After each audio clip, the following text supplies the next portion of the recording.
tons and tons of respect for Louisiana Tech and, what kind of program they have. And, they were coming off the big win at North Texas. We came off a good performance against Charlotte.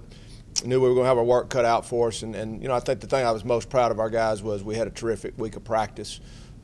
Just really a different sense than I had seen in them before. And not that we've had bad days, but I thought every day was a really good day.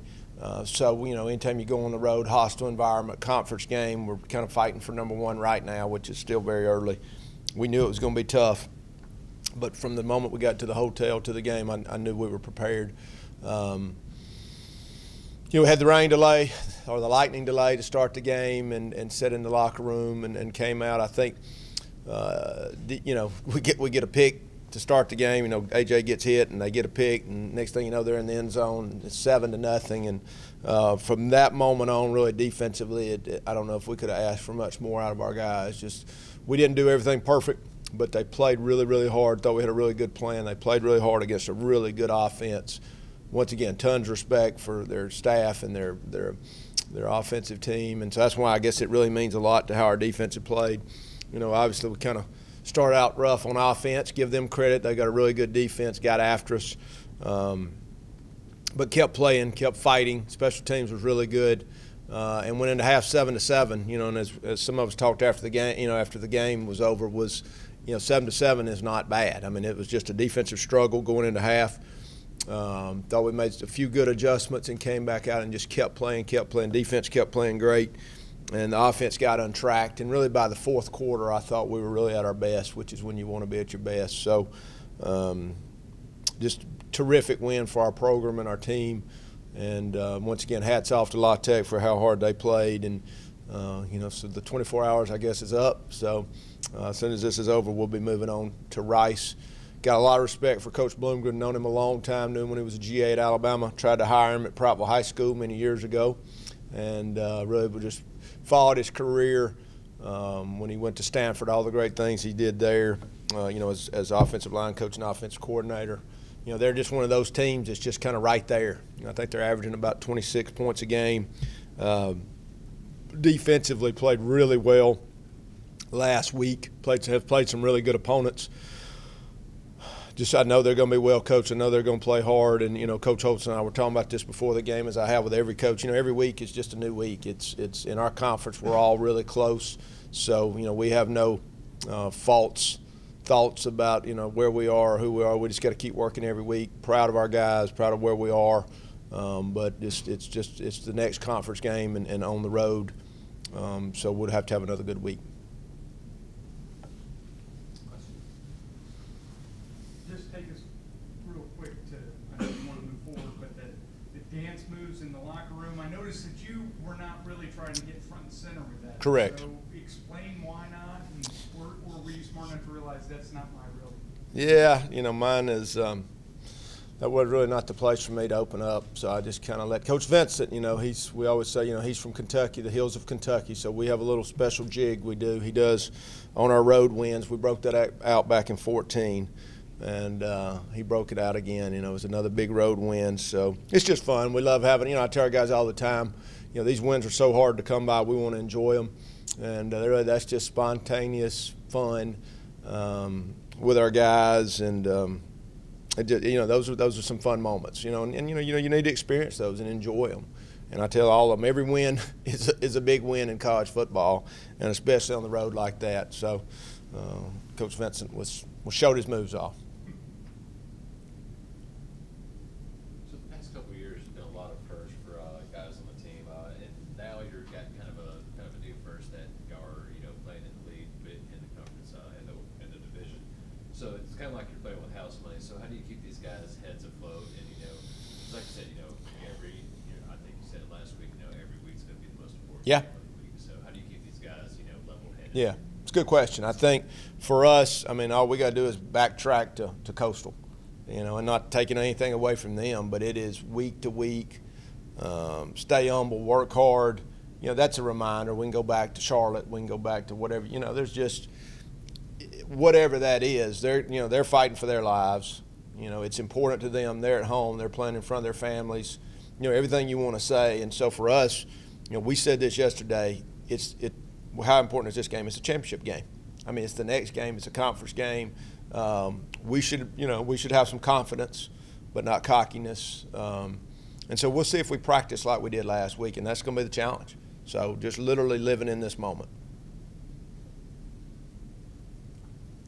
How about the way you guys handled adversity? I mean, on the road, you had to be very pleased with that. Yeah, I mean, I think that's the whole, really that is what is so great about sports. That's so great about what we do is when you get to experience those moments and you come out on the other side of it, that's what makes you proud. You just, in all the conditions that are against you, we started out, AJ obviously didn't feel good about how he started and really offensively, but we just kept fighting, we kept battling, we kept believing. And our biggest thing we said after the Coastal Carolina game was we're not going to question a call. There's not bad calls, it's just how we execute them. So we're not going to question calls.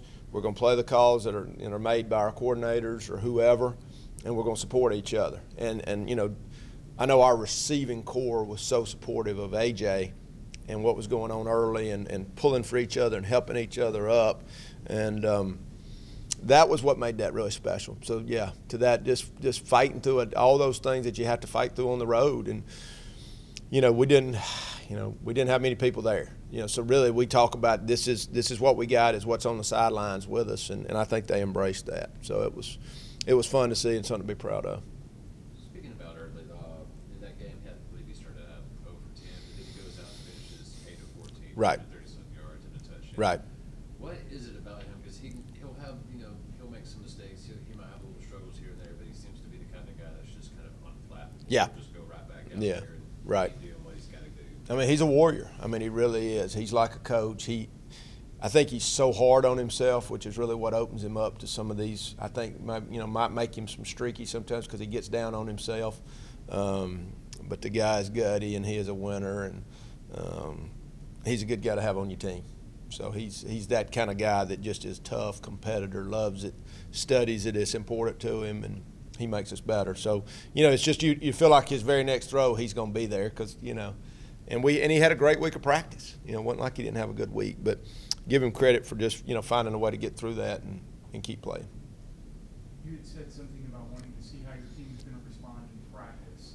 As a coach, usually you've got a plan implemented in case you don't see what you want and you don't let it go beyond the first practice of the week. Yep. What is your plan? Because is that a thing that you do verbally, or is it motivation you'll be running or whatever? Yeah, for me it's always been, we've always said we don't ever have a bad practice. And I mean, if that means we have to start over, we've done that before. I guess my point on that is we're going to be out there and they're going to work. I mean, it's not going to be bad, but as I always say, when Tuesday was the first day we put on pads, it's like pulling teeth. Come on, give me some more energy. Come on, let's go. Come on, let's go. That's what I would consider a bad day. Somebody watching us might say, hey, y'all had a good day. But the difference between them having their own energy, encouraging each other, or surviving, I think there's a totally different. And that's what, we're talking about the difference between good and great. Good, it's kind of where we are, maybe where we are when we have an average Tuesday. Great, they decide what to do. They do it on their own. They know what a great day looks like. And it's kind of a self-motivated thought process, which is what I would rather see. Good? What kind of issues have you seen in film early on about Rice that they might be able to get? Oh, gosh. So if you kept up with Stanford through the years, it's kind of I say it's the aberration of college football. It's two tight ends. It's, big fullbacks, big tight ends. I mean, if you go look at college football now, you're seeing a Stanford player. I think they're right up there with anybody in the NFL, all these tight ends. And so they're going to give you all multiple personnel groupings with big people. Run the ball right at you, play action. I mean, I can't remember the last time I saw a true – I guess UTSA last year gave us some true I formation. But, I mean, it looks like pro football. It looks like old school college football. So here we are this week seeing the ball thrown, 2 out of 3 times. Now you're seeing run, and still be able to throw the ball. But it's heavy set, big people, huddle, going to the huddle, using the clock. So some of these things similar to Charlotte, but true huddle, just a slower pace, and now defensively they're kind of coming into their own. And we did have their running back receiver was, I think, was leading the nation in all-purpose yards, number 2. I don't know where he is right now. So you've got some dynamic playmakers. They've got a big-time wide receiver who scored on us last year. Number 2 scored last year, and we played really good last year against them. But they've got dynamic players. Obviously, you know, they're known for their intelligence, so they can do a lot of multiple things. Really good special teams, great punter.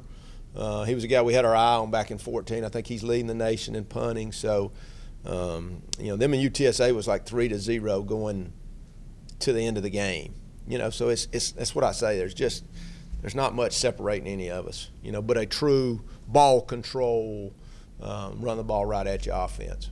Is that something that a lot of the guys on the team might not have seen a whole lot of? You know, especially with college. You know, a lot of Correct. spread, even in high school, you get spread. You even get even older offenses than that. You know, Yep. some teams are still running a veer. You know, Yeah, some places. correct. Yeah, we haven't seen it much. We have not seen it much, and a true fullback. You know, I mean, a real fullback. So, you know, these are things, and especially when you're seeing what we're seeing. Now, we saw option early, so the physicality we saw, but just the true ISO blocks, power, downhill toss. I mean, old school where they toss it back and the quarterback turns and blocks like old Nebraska. You know, just some stuff that you just don't see.